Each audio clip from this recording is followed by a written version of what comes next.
Hello you guys, welcome back to my YouTube channel. We have reached that time of the year where it's time to wrap up almost all of the books that I've read. I'll probably end up filming that video after the new year because we're going to be going out of town and I'm not going to have time to film it. So let me know if you guys would like to see like a 2023 yearly wrap up video where I talk about all of the books that I read this year. But for this video, I have been seeing this trend going around where people talk about the 23 or their top 23 favorite books of 2023, and since I have read almost 60 books this year, I thought this would be a really fun video to film and just kind of go through some of my favorite reads from the year. Again, not all of these are like my favorites just because 23 books is a lot of books, but I did enjoy every single book that I'm going to mention to you guys today. So without further ado, let's jump right in. Starting off with a book I recently read, and this was a surprise because my grandma actually gifted this to me and I've never heard of the author, didn't really know what it was about, but I decided to pick it up because it is really short and I'm trying to hit my 60 book goal by the end of the year. So this one is called Traveling Light by Max Lucado. It is a religious book. It's all about the promise of Psalm 23.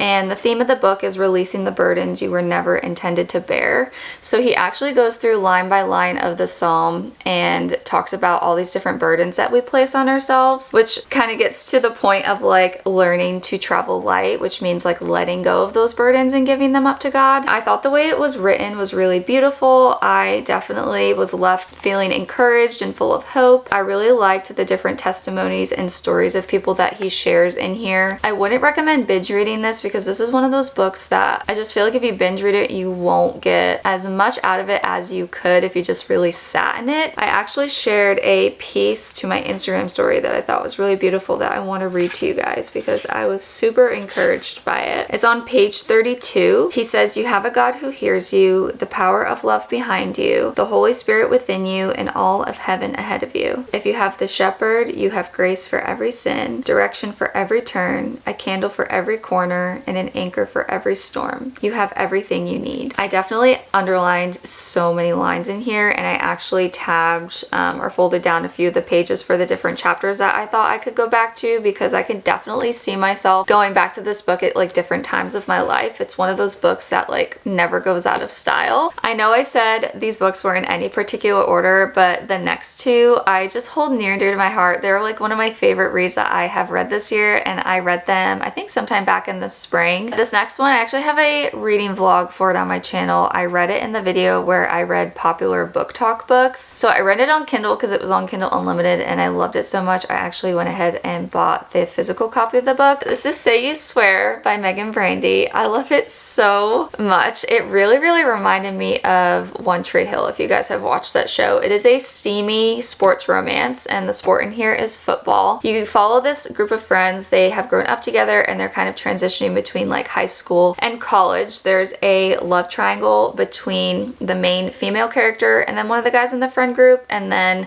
a different guy that like kind of comes into the picture. He's on the football team. So much happens in it. It will really tug on your heartstrings. I just really love the found family in this book. I love the style of the writing. I could not stop thinking about this book after I read it. I like still think about it every time I look at it on my bookshelf. My heart is just like...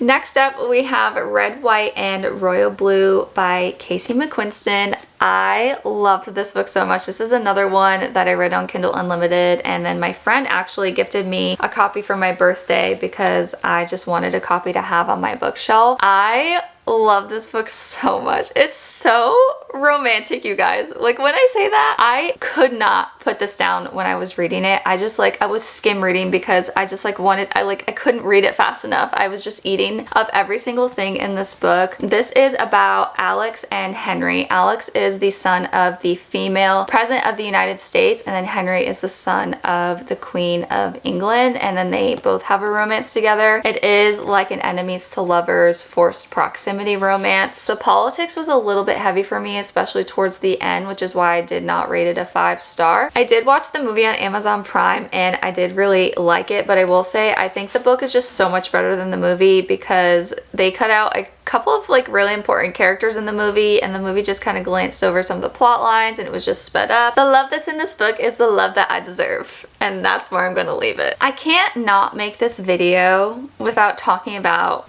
these books. I'm including Crown of Midnight in this stack right here. I don't own the physical copy of it because I read it on my Kindle through the library. The books that I'm holding up are Queen of Shadows, which is the 4th book in the series, and then Empire of Storms, which I'm saying is, I guess, book number 5 or 6. I can't remember. There's so many books in this series, but you guys know what I'm talking about. I absolutely love this series. I still have Kingdom of Ash to read. I'm going to be reading this in the new year for obvious reasons because it is like 1,000 pages long, and also I'm just like, I don't want the series to end. Queen of Shadows really turned around the whole series for me. As you guys would know if you've been keeping up with all of my reading vlogs, I kind of have been talking about my Throne of Glass journeys in my last couple of videos. The series was really slow for me up until this book. This book really changed things around for me just because so much happens, and also I just feel like by the time you finish this, you are just so attached to all of the characters and really into the story that you're just like obsessed and really want to know what happens. And also Empire of Storms absolutely ripped my heart out. I did the tandem read with this one and Tower of Dawn, which I have right up here.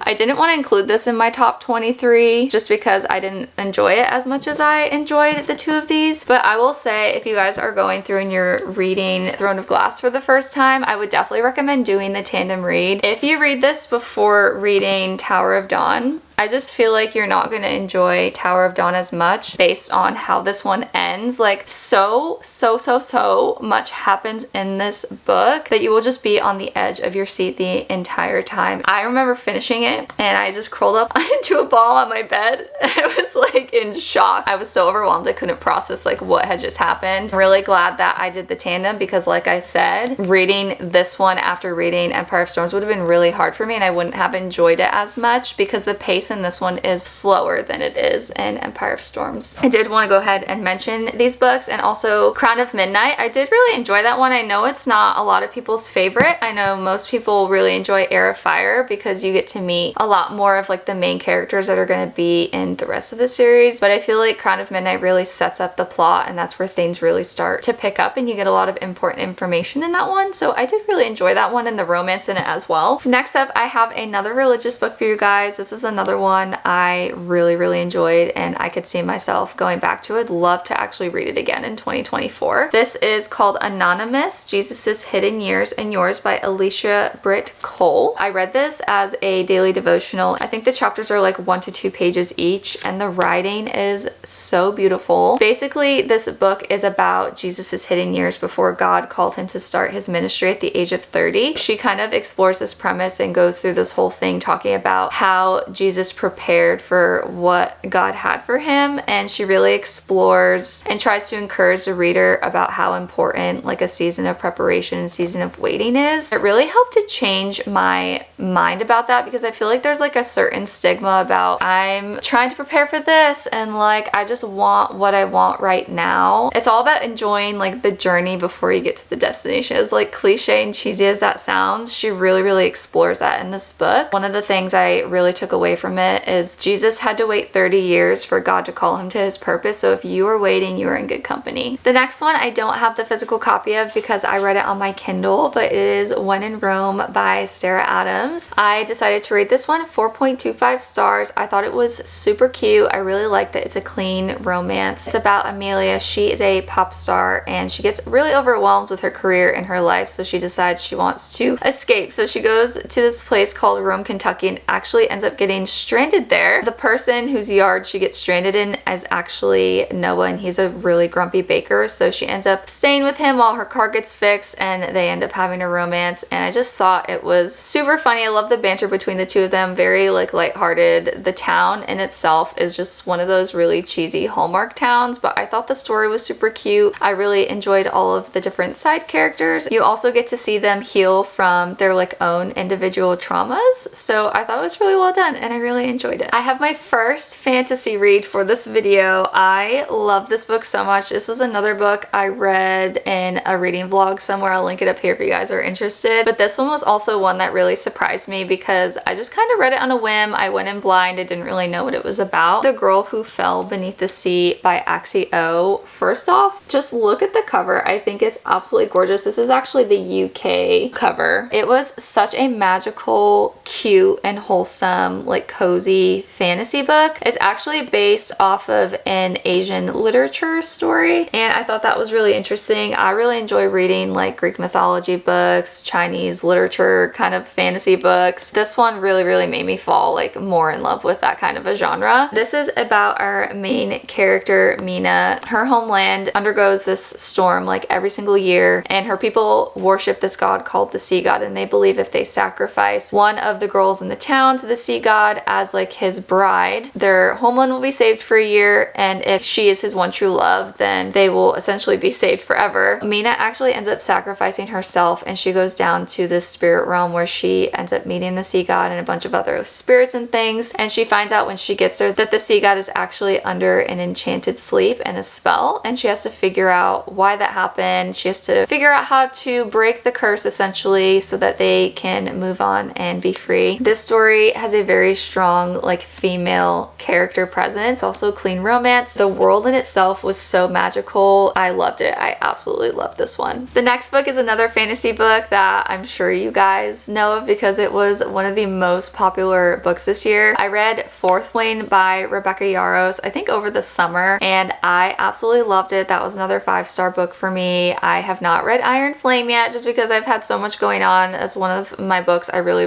want to get to in 2024. I remember I was in a really big reading slump when I decided to pick this book up, and it just took me, it sucked me right out of my reading slump. I loved the romance in it. I loved the storyline. I loved how action-packed it was, and I just loved the banter between the different characters and things. Another popular book is Happy Place by Emily Henry. To be honest, I'm not the biggest Emily Henry girl. I read Beach Read I think 2 years ago, and I didn't really understand what the hype was. I didn't really enjoy it that much. So this was the first Emily Henry book that I actually picked up, and I completely understood the hype. I think this book is worth the hype. I rated it 5 stars personally. It really felt like Taylor Swift in a book. I loved the different themes. I loved the found family between all of the different characters in this book, and I think if you're in your mid to late 20s, you will really relate to all the different characters that are in here. I remember crying like multiple times just because I feel like I had things that I have like gone through in my life where she like put it into words, and I didn't really have the words to describe what I felt like when I was going through that, and she does this in this book. I loved like all the different relationships and the theme of like growing up and experiencing change with your friends. If you've gone to college and been through that season of your life, I think you will really relate to the different characters that are in this book. And the second chance romance in here was really sweet too. I really liked how you could go back in time and see like how they fell in love and watch them fall in love, and then go back to the present and see them kind of struggling and trying to figure out essentially like what went wrong, and then also having the different friendships and things. I don't have a physical copy of this one either because again I did read it on Kindle Unlimited, but this is the first book in the Eden series, Indigo Ridge by Devney Perry. I rated this one 4.25 stars, and I read it in one sitting. I loved it so much. I just ate it up. I did not want to stop reading it. It was like rainy outside. I'm pretty sure this was over the summer when I was in like my cowboy romance era of reading. I really like the romantic suspense element of the book. I thought it had the perfect balance between the romance and the mystery that's in it. This is about Winslow and Griffin. Winslow is this town of Montana's new chief of police, and these murders are happening that she is investigating, and is also just like trying to figure out what her place is in this new town, and also being a woman in charge of the police department. Not everybody takes her seriously. And then she ends up meeting Griffin, who is part of the town's founding family, and he's a very grumpy farmer, which I love that part of the book too. I will say, I feel like this book is advertised as enemies to lovers. I didn't think it was like that at all. I thought it was more like love at first sight or strangers to lovers. I did think the chemistry between Winslow and Griffin was effortless and really great. I love the banter between them. There wasn't too much smut in the book either. I hated the epilogue. Like,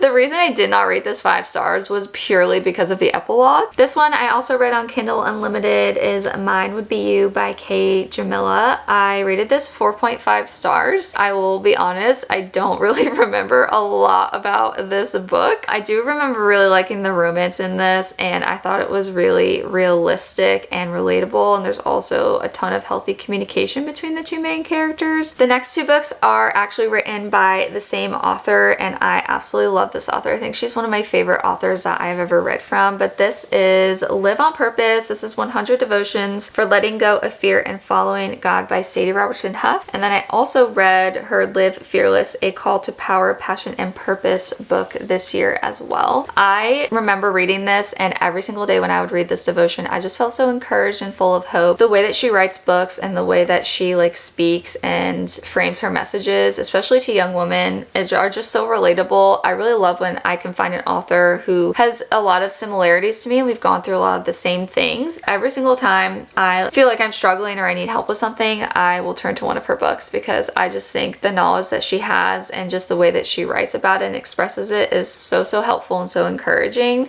I also have her Live book. It's like a pink book. I have it up on my shelf somewhere, so I'm not gonna go get it, but I really want to read that at the start of next year. Anything by her, if you're a Christian girl, I would definitely recommend checking out. This one I actually read through the library, so again, I don't have a physical copy of it, but next up is Project Hail Mary by Andy Weir. This is a sci-fi book. I rated this one 5 stars, and I feel like normally it's not a book I would pick up, but we actually read it for my book club this year, and I absolutely loved it. I thought it was so well done. It is really heavy on the science though, so if you're not a science girly, you probably won't like this because it does have a lot of physics in it. I thought the story was incredible. The creativity in the story was incredible. This is also the same guy who wrote The Martian, if you guys have read that book or seen that movie, and I believe they're actually making a movie out of this book too with Ryan Reynolds in it. The next few books are actually part of a series, so I'm counting them individually toward like my 23 books for 2023, but it's The Inheritance Games by Jennifer Lynn Barnes. So you have The Inheritance Games, and then let's see here, The Hawthorne Legacy,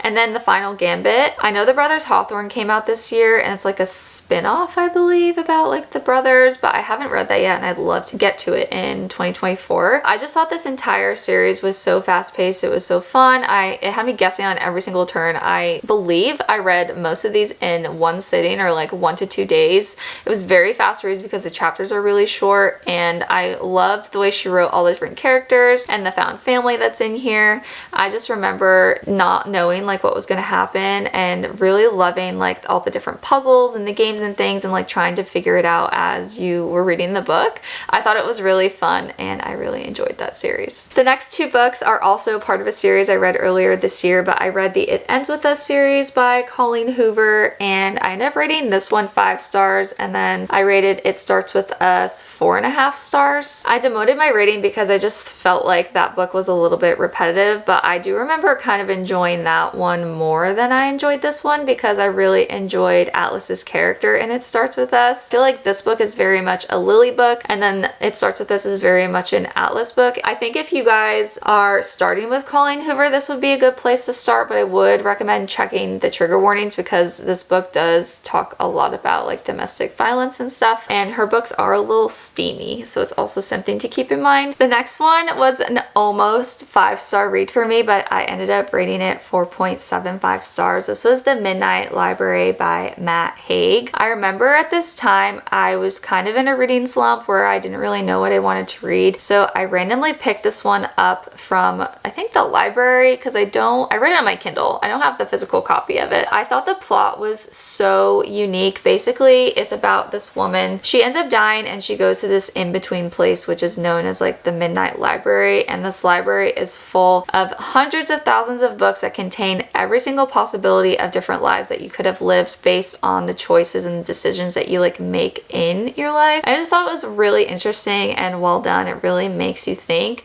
It was a little bit slow in the middle, but I remember cheering on the main character Nora the entire time, and I was very happy with how it ended. Moving on to the last book in this video. I feel like I saved not the best for last, but like the most iconic book for last, and it was actually the second book that I read in 2023. I went ahead and read the entire Twilight series this year. I have been a Twilight stan since high school, absolutely obsessed with the movies, had never read the books, so this year I was like, you know what, I am gonna go ahead and read all the Twilight books because I just want to read them, given that, you know, I love the movie so much. To be honest, the books were kind of a letdown. Like, I feel like I still enjoy the movies more than the books. My favorite book out of the entire series has to be the first Twilight book. I ended up rating it 5 stars. It was absolutely everything that I hoped it would be. I love Edward's character. I've always been an Edward girly ever since the movies, and I just think you get to see such a different like take on his character in the book. He's so like fun and flirty. You don't get to see as much like life in him in the movie as you do get to see in this first book. So that is all of the books that I enjoyed this year. 23 books that I enjoyed in 2023. What were your favorite books that you read in 2023? I would love to know. If you guys like this video, don't forget to give it a big ol' thumbs up and subscribe below if you guys are new here. Thank you so much for watching. If you've made it this far, I hope you guys have a happy holidays with all of your families and that you're having a great day wherever you are, and I will catch you guys in the new year. Bye guys.